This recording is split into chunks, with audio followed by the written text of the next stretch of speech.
Factory reset, hard reset. This is the Vortex HD68. Very cool phone, very easy to identify. Let's get into it. With the device powered off, we are going to hold a volume down and power, and we have to let go immediately when you see the Vortex logo. Here we go. Volume down first, power.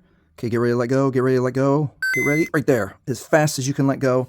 Should bring up the no command fallen Android. All right, at the fallen Android no command, we're going to hold down power and then quick touch volume up. Hold down power, quick touch volume up, brings up the Android recovery menu. Now with volume keys, scroll down to wipe data factory reset. Keep in mind, if you have set up your Vortex with your Google or Gmail account, you will 100% still need to log in with your Google or Gmail account after the reset.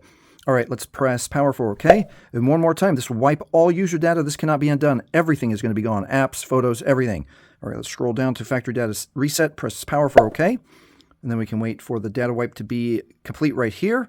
And now it is safe to reboot the system. And that is how you factory reset your Vortex HD68.